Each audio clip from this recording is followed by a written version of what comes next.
So you'll have been to an auction and you'll have wondered to yourself, okay, how do they provide the estimates? Because each lot has an estimate at an auction saying how much we expect it to make.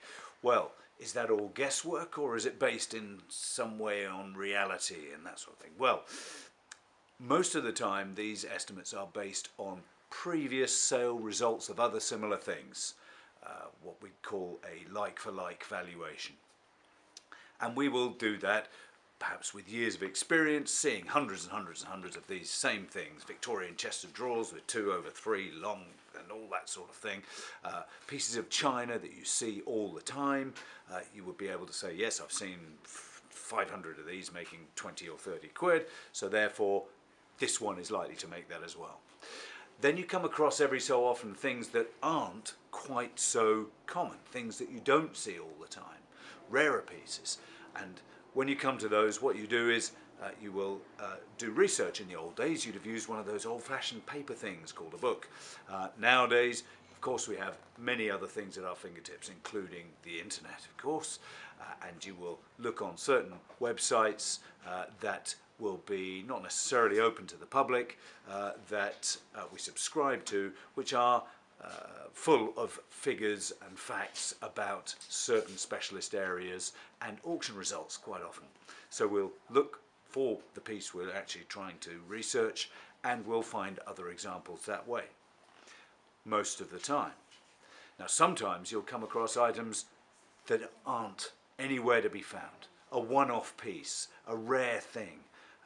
And in that instance, what you would do is look at similar pieces and see if you can, from that, judge where your piece falls value-wise. For instance, something very simple we see lots of, we have a Dalton figure here. It's a Leslie Harradine figure called Daydreams. They turn up all the time. They were made between the 1930s and right into the 1990s. Thousands and thousands of them made. They used to be very popular. Now you're likely to see them making 10 or 20 pounds, where they used to be more like 50 or 80 pounds every day of the week. This one's got a bit of paint on it, so it's not going to make quite so much, but you'll probably find this in an auction room today in a job lot of half a dozen pieces, estimate 50, 80 pounds, something like that. Then you will come across rarer pieces, as I said before.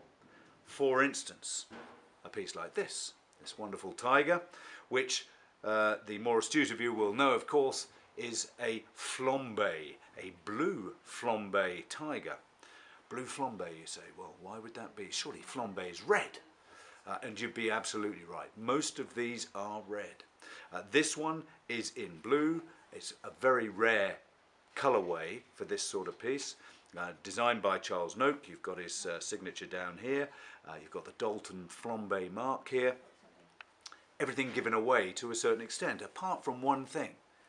No comparable prices for this anywhere to be found. I found red ones, which can make a few £100s, and then I found blue pieces of other figures, little penguins and goats and that sort of thing, that are, again, very rare and make a few £100s. This is a substantial and really well modelled piece, and who's to say what it's worth? How do we know what it's worth? Well, we can be fairly certain it's going to make more than the more common red ones.